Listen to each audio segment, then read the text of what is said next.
The Sports Scouting Report with Lieber King, brought to you by Harvey Autos in Shreveport, Bossier City, the name you've trusted for years. Geico, the insurance savings you expect. Supreme Chevrolet, expect more from Supreme Automotive Group in Gonzales. Bollinger Shipyards, 75 years of delivering high-quality vessels. Here's your host, Lieber King. Listen, whatever you're driving right now, Tommy Harvey wants it. Bring it in to Harvey Subaru, Lexus of Shreveport, Bossier City, or John Harvey Toyota. They're paying big bucks for all trades right now. They'll cut you a check right there. Tell them Lee sent you. Greg Boyne, Hahnville High School, head football coach. Greg, good to see you, man.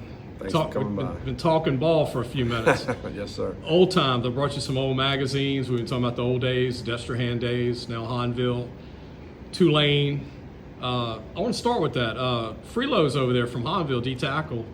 Watched him play last year in a couple of games, man. He looks good. Yep, he looks good. Went watch practice yesterday, and he was moving around, making some plays. I know he had an injury last spring, but played through it during the season. Looks like he's lost a few pounds, and I think they expect, talking to Coach Summerall, they expect some good things from him. You were impressed with Tulane. You were at a practice Yep. recently. Said Cargo looked good from Arrett. A few of the guys from New Orleans you were able to see. You were impressed with the DBs at Tulane. DBs, the two of the corners I was looking at, over 6'1", linebackers, look SEC type caliber linebackers. You can tell the energy of practice. Every time I'm able to go catch a practice, Coach Summerall does a fantastic job. You're a big fan of Coach Summerall. Huge fan. I think he's very welcoming to high school guys, and as well as if you go, they'll let you come sit down with the staff and talk ball, and very accommodating to high school staff. Man, Tulane's rolling since Fritz left. Summerall's there. It's just rolling right now. Yep, good place to be apparently. LSU's got their best team back, I think, in 5 years. They're full of players from all over New Orleans and Louisiana. But talk Hahnville, man. You're the head coach at Hahnville, and I remember when you were at Destrehan back in the day. And what's your thoughts on the talent that's come out of this area, Coach, River Parishes, since your time starting in the business, and now you see all these kids coming out? I mean, Lorine Landry, Dewan early on. Renaud went to West Virginia from here. A lot of good skill guys, and then you go to Destrehan, Ed Reed, the Jefferson brothers, Glenn Logan, D-tackle, LSU, Jeremy Barquette. Was way back. Way back. I mean, you remember him, 6'7", 320. Darrington Centimore was a heck of a D-tackle over there, but it's just a different area in the state, this River Parish area, right, Coach? It's talent rich, and I think the thing, all the names you named, the ones I know, the ones I'm connected with, love the game. I think that's what you get in this area, River Parish and St. Charles Parish, Hahnville and Destrehan. All of those kids, self-motivated. You don't really have to push them very hard. It's something we actually talk to our kids here a good bit about. You have to have it inside of you. We can't. Yeah. There's a lot of things we can give you, right. But if it's not something you love, if it's these days, it's almost year round. Yeah. We do have a lot of 2-3 sport guys here, which is actually unusual these days, and we embrace it. But if you don't love it, it's so much of your time as a young kid. And look, a lot of kids have to work. And again, we understand that. We will work with the guy, the businesses, and they want kids that play sports. Those are usually the more disciplined kids that they can trust. But the love of the sport to me is what binds those guys that you and everyone. All the names you said. The Landrys, Darius Raynaud, Laron Bird from here, and then the Jeffersons, Damaris Johnson. They all come and give back. Ed Reed, they all come back to the community and give back, and not just financially, but skill-wise. Right.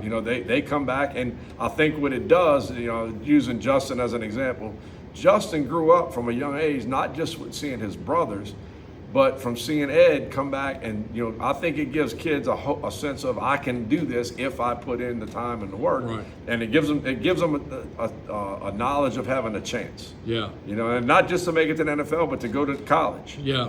Which these days pays as well as the NFL. Right. Jordan Jefferson, Ricky Jefferson. Yeah, you talking about Damaris Johnson, played for the Eagles a little bit. He was a heck of a receiver, return guy. John Emery. We can go on and on. We can go on and on and on. But what I like about this area, just an example, like I met one of your former quarterbacks today, who's now a receiver, Bennett Nakhan.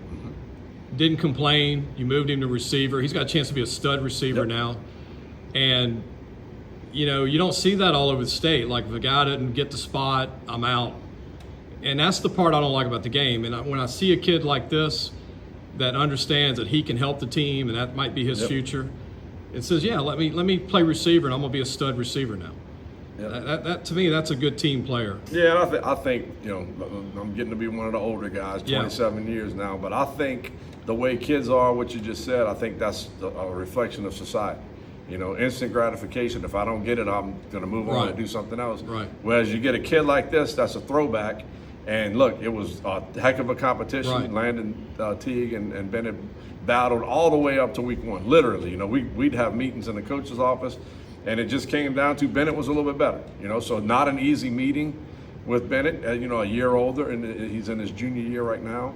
And he made it easy on me, which is a throwback. You know, he was disappointed. You could see it in his face, and it was hard for me to tell him that he wasn't going to be the quarterback. But I also told him, look, this isn't the end of the road for you. Right. If you do things right, you have an athletic ability that we don't have a lot of right now. Yeah. And he embraced that. He, you know, what do I need to do? Can I work at receiver? Can I work at defensive back? Yeah. Can I still do some things at quarterback? And I said, yeah, so we kind of evolved his role. And by the end of the year, he was as important a piece of, you know, the 2 playoff games we played as anybody on the team. He played a little bit of everything. And you got a better chance to go to college. That receiver, 6'2", can run. Very fast. And could be a Jack Best type before it's over. Very good hands. Yeah. He's a natural receiver. And he had no idea, you know, he kind of thought he could. And has a very good chance to play somewhere on defense. But I just love seeing that, Coach. A kid you know, hey, I'm going to keep playing ball. I love football. I want to be a team player. And a 2-sport kid. Yeah, you know, he's starting on a baseball team right now. You still have the passion, I can tell. You've been in a long time. What drives you every day? I know you teach. I mean, it's not easy being a coach / teacher / everything. You know? That's what you kind of a jack of all trades in this parish when you're the head coach. So a little bit of everything. Cut the grass. Mentoring if we have to. We'll cut the grass, weed eat.